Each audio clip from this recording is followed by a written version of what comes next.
They always called me the responsible one. At first, I thought that meant they trusted me. That I was dependable. That I had earned their respect. So I wore it like a badge of honor. I paid my bills on time, graduated early, bought the cheapest used car I could find, and skipped nights out while my friends partied in Cancun or Miami.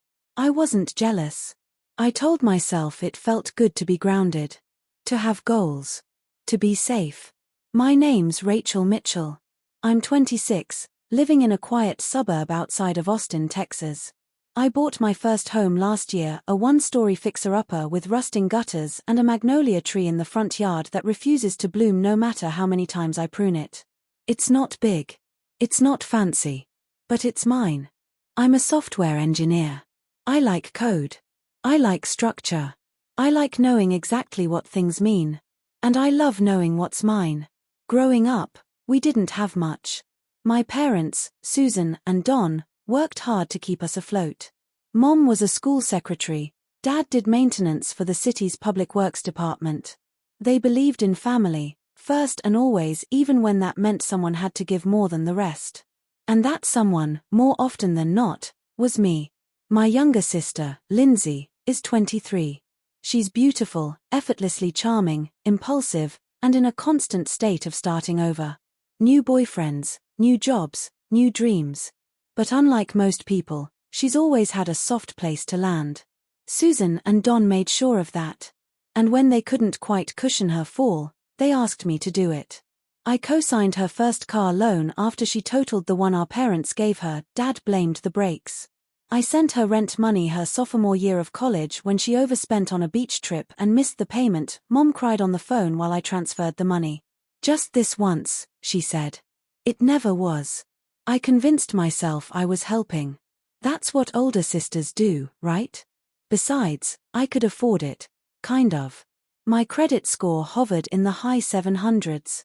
I paid off my cards in full each month, kept a careful spreadsheet, even had an emergency fund labeled exactly that. Still, something inside me was beginning to wear thin, not in my bank account, but somewhere deeper. Somewhere that didn't show up in numbers. It was in the way Dad always said, Rachel will figure it out, or how Mom began every text with, hate to ask this, but, or in Lindsay's Instagram stories, VIP concert tickets, luxury nail salons, champagne brunches, with captions like living my best life. I never asked where the money came from. Maybe I didn't want to know. But on a Tuesday morning, it stopped being optional. The morning started like any other, coffee in the chipped blue mug, toast half burnt, and the sound of my old floorboards groaning under my slippers. Out of habit, I opened my banking app. I expected the usual, grocery charges, utility bills, the streaming service I kept forgetting to cancel. But this time, something was off.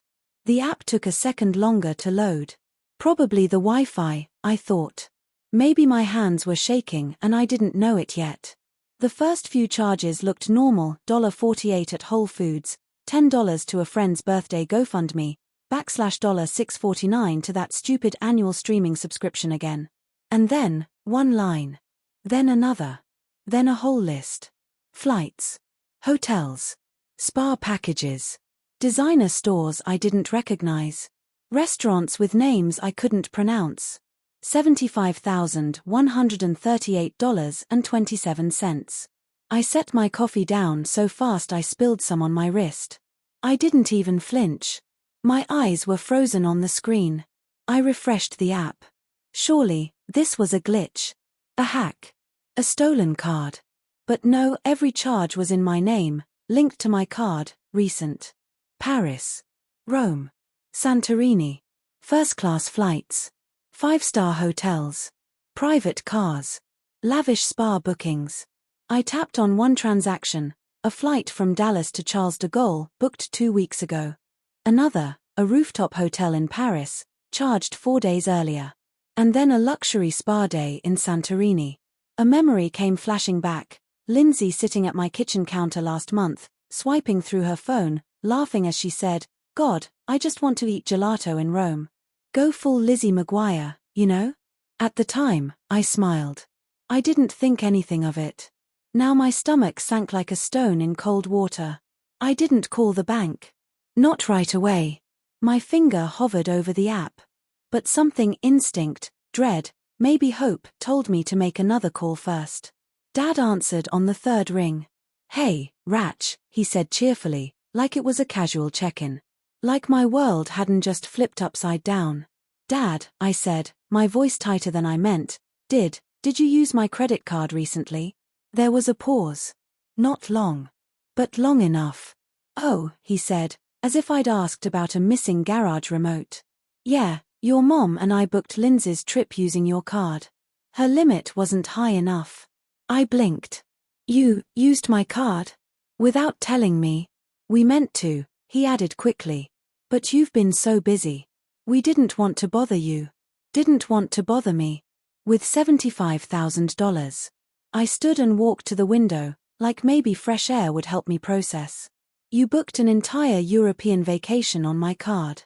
For Lindsay," he said, like that made it better. "She's always wanted this." In the background, Mom's voice piped in. "Rachel, don't be upset. It's family. She's having the time of her life. You wouldn't take that away from her, would you?" I didn't answer. "She posted the prettiest pictures," Mom continued. "Did you see the view from her hotel? Gorgeous. And I upgraded her to first class," Dad added proudly. "Surprise." "A surprise," I repeated, "paid for with my money." "You make good money," Dad said. "You've always been good with money. Lindsay doesn't have what you have." There it was. "You can handle it." Like I always had. I didn't yell. I didn't cry. I just hung up. Then, a ping. An Instagram notification. Lindsay Mitchell posted a new photo. She was standing on a white terrace with blue domes behind her, Santorini. Cocktail in hand. Her breezy, effortless smile. Captioned, "Thanks, sis, living my best life in paradise." She knew. I didn't sleep that night. Instead, I called Daniel. He answered on the first ring. Always steady. "Everything okay?" "No," I said. "Not even close." I told him everything. The charges. The call. The photo. He was quiet. Then, "Rachel," he said gently, "that's not just wrong. That's fraud." I blinked. I hadn't said the word yet. Not even to myself. "Unauthorized use of your card. That's theft." "It's my parents," I whispered. "My sister." "That doesn't make it better. That makes it worse." I felt myself nodding. "They think I'll cover it," I said. "Will you?" I didn't hesitate. "Not this time." "What do you want to do?" I looked around my quiet little house. Sunlight sliding across the kitchen tile. "I want them to feel it. To face what they did. Then freeze it," Daniel said. "Call the bank. Report it. Even mid-trip. Especially mid-trip." We called the bank together. I explained everything. Calmly. Too calmly. And with one click, the account was frozen. Every card linked to that account. Dead in the water. No more Santorini brunches. No more boutique shopping in Rome. No more cocktails on me. The first call came the next day. A video chat. Lindsay. She looked not happy. "Rachel," she said. "What did you do?" "My card isn't working," she snapped. "The one Mom and Dad gave me. The one tied to my account," I replied. "Are you serious?" she scoffed. "You make good money. This isn't even that big a deal." "It's $75,000. She blinked. "I'm in Greece." "That," I said, "is your problem now." I ended the call. More calls came. Mom. Then Dad. Angry. Panicked. Self-righteous. "You don't do this to family." Mom cried. "No," I replied. "You don't steal from family." They threatened me. Begged. Guilt-tripped. I didn't flinch. Then the bank's fraud department started asking questions. It didn't take long. Turns out, it's hard to lie your way out of 75 grand. The story unraveled. Their image cracked. Then shattered. Some family members sided with me. Quietly. Others didn't. Loudly. But I didn't explain. I didn't argue. I moved my money to a new bank. Changed all my passwords. Took my parents off my emergency contacts. Brick by brick, I started building a boundary. Not to lock anyone out, but to finally, keep myself in. I never sued. Never demanded it back. I knew I might never see that money again. But I stopped the bleeding. And that was enough. Weeks passed. Lindsay came home. I didn't ask how. I didn't feel triumph. Just done. I didn't need an apology. I didn't need a reconciliation. I needed the silence. And I finally had it. Because being the responsible one doesn't mean being the sacrificial one. It doesn't mean bleeding for people who never notice the wound. It means knowing when to stop even if it's mid-trip. I didn't slam the door. I just stopped opening it. And in the quiet that followed, I found peace. It started small. A knock on the door. I almost didn't open it. I had taken the whole week off work. Burnout, I told my boss. He didn't ask questions. I'd always delivered early, never asked for favors. I had the kind of reliability that made people uncomfortable when I finally said no. So when the knock came, hard, familiar, stubborn, I already knew. It was my mother. "Rachel," Susan said, arms folded, mouth tight. "You've humiliated this family." I didn't invite her in. I didn't need to. She walked right past me like she still paid the mortgage. I followed her into the living room, where she perched on the edge of my couch like the place was beneath her. Her eyes scanned the space, neat, quiet, lived in. "How dare you freeze the account," she said, her voice low and sharp. "Do you have any idea what you've done to your sister?" I stared at her, not saying a word. She continued, "She was stranded in another country, Rachel. No card, no backup, no way to get home. What kind of sister does that? A sister who didn't agree to fund a European honeymoon for someone who hasn't held a job longer than 3 months, I replied, my voice flat. Her lips parted like she was about to argue. But I kept going. "You used my name. My account. You didn't even tell me.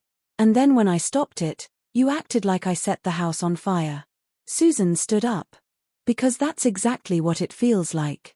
You've always been the strong one. The responsible one. Why now, why this time, do you suddenly draw a line?" I blinked. And then I said it. "Because I finally realized you weren't just expecting me to carry the load. You were counting on it." She flinched. Just a flicker. "You didn't raise 2 daughters," I said, my voice trembling slightly. "You raised 1 caretaker and 1 child. Lindsay's allowed to make mistakes. I'm expected to clean them up. She fails upward. I succeed silently. That's not true. Isn't it?" The silence stretched. She didn't answer. "You knew I wouldn't say no," I said. "That's why you didn't ask. You make more than your father and I ever did," she snapped. "You think it's fair for Lindsay to live in struggle while you sit here with your fancy job and your little house and your smug attitude?" My chest tightened. "I struggled too. You just never looked." She opened her mouth, but this time, I cut her off. "I worked through college while Lindsay went to parties. I skipped spring breaks and took summer internships. I patched this house myself. You know what I did when my hot water heater failed? I YouTubed how to fix it. You know what Lindsay did when her rent was late? She called you, and you called me. She's not like you," Mom whispered. "No," I said. "She never had to be." The front door opened. Dad walked in. He stopped mid-step when he saw me and Susan standing across from each other like opposing sides in a courtroom. "What's going on?" Don asked cautiously. "You're both here," I said. "Good.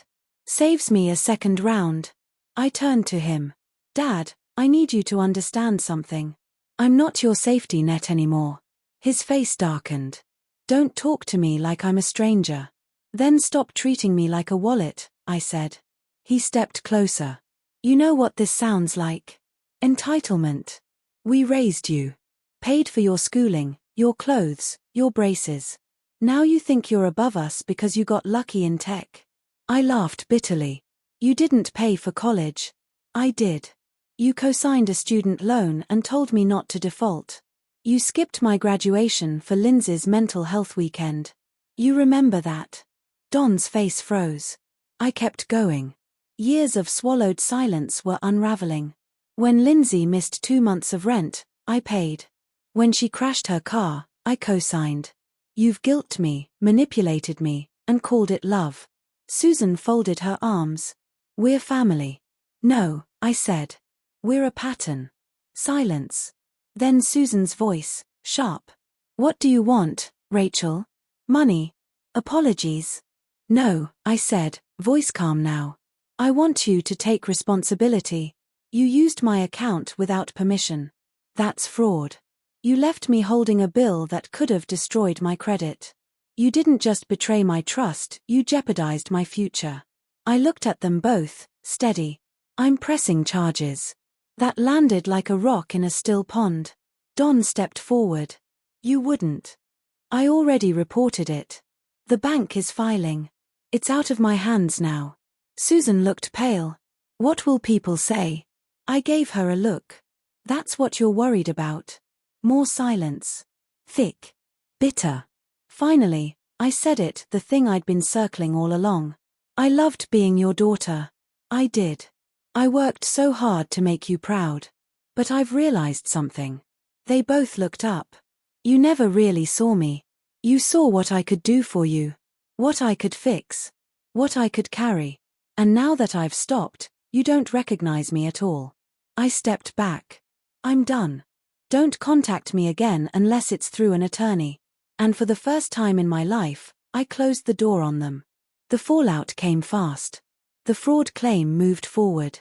The bank's investigation team contacted me again. Since the charges weren't authorized and I'd reported them promptly, they ruled in my favor. The funds were reversed.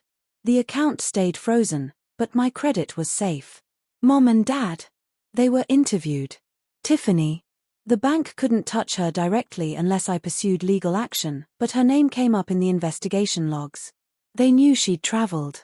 They knew where the charges landed. Her name would go on a watch list if it happened again. I never pressed full criminal charges. But I left the door open with the lawyer. Just in case. Tiffany texted once. You ruined my dream. I hope it was worth it. I never replied. It's been a month since I made the call. Daniel still checks in. He brings coffee sometimes, sits with me in the silence. We don't talk about it much anymore. I've gotten quiet texts from a few cousins. From Aunt Marlene. I'm proud of you. I wish I had your courage. You did the right thing. Maybe I did. Maybe I didn't. But I did what was necessary. The magnolia tree still hasn't bloomed. But I keep watering it anyway. Because healing takes time. And this time, I'm not the one breaking myself to fix someone else. It was a Friday afternoon when the knock came again. Same rhythm. Same force. But this time, I didn't freeze. I opened the door slowly, half expecting a police officer, half expecting a press member from one of those finance expose blogs that had picked up my story and titled it, Daughter Freezes Family Account After Years of Financial Exploitation. Instead, it was Tiffany. Sunburnt. Sunglasses perched on her head. Hair bleached from the Italian sun. A cheap designer tote on one shoulder, phone in the other hand like it was glued there. And mascara running down her face. She didn't ask if she could come in. I had to take a connecting flight through 2 countries and a bus to get back here, she said. Do you even know what it's like to not have a working card in Zurich? I stared. She kept going. Do you even care? My jaw clenched. No. That stopped her. I'm not here to fight, she said. Then what are you here for? She gave a sharp exhale. To talk. To explain. I crossed my arms. You can do it from there. Tiffany shifted uncomfortably. The mask was cracking, smug turned brittle. I didn't know Mom and Dad used your account, she said. I just thought, it was our money. You know? Family money. They said they'd handle the trip, and I assumed they meant they finally had something saved. You always fix everything, Rachel. You always have. So yeah, I didn't ask. I just expected it. Expected it, I repeated. Like a birthright. She flinched. Don't say it like that. Why not? I said, voice rising. You've gotten everything handed to you: birthday cars, bailouts, vacation money, rent. And I was told to smile while giving it. You think I wanted to clean up your messes? That it didn't cost me anything? Her voice broke. I didn't ask you to. Not in words. Just in behavior. You never said please, but you sure knew how to make me feel like the bad guy if I didn't. Her mouth trembled. She looked down. For a moment, I saw the little girl I used to read bedtime stories to. But that little girl was gone. She'd grown into someone who mistook boundaries for betrayal. I got fired, she mumbled. What? From the boutique. They said I was unreliable. I missed 2 shifts during the trip. I thought they'd understand. It was my honeymoon. You didn't get married. I know, she said. Leo left. Said he couldn't be with someone who ran from every consequence. That shut me up. I watched her crumble. Her shoulders sank. Her eyes finally met mine, raw and swollen. I came back to nothing, she said. No job. No fiancé. No savings.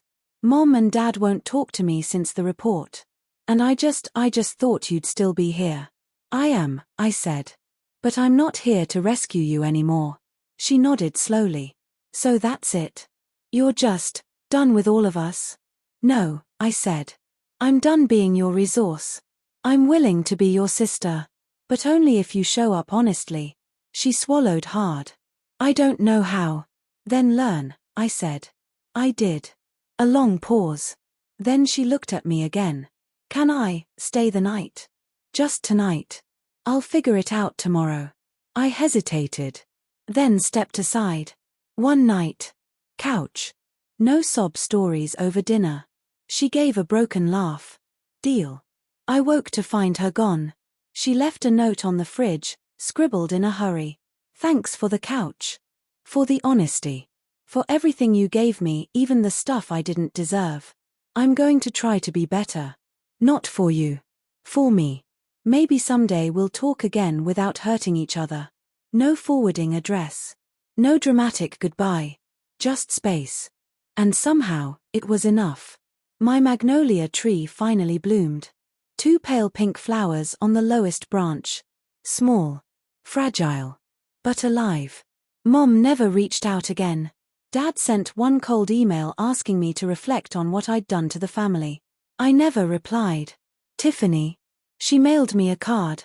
No return address. It had no message inside, just a photo.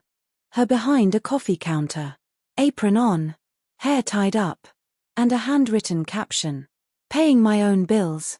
Learning how to apologize. I smiled. Folded the card. Slipped it into a drawer filled with silence, survival, and a whole lot of self-worth. If you found this story powerful, relatable, or even just a little cathartic, don't forget to like, subscribe, and hit that notification bell so you never miss another story about rising from the ashes, setting boundaries, and reclaiming your worth. There's more where this came from: real emotions, raw drama, and the kind of endings that feel earned. Subscribe now and join the journey. Your story might be next.